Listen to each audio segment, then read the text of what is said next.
చిగురు సొగసు చిదిమితేనే దీపమవ్వాలి నా కంటికి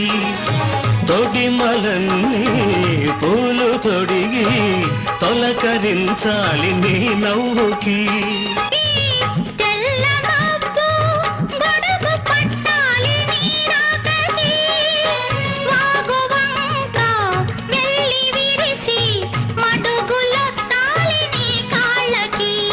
కన్నులలో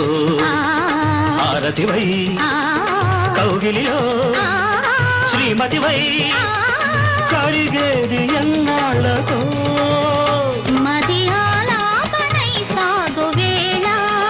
నీ తొలి చూపు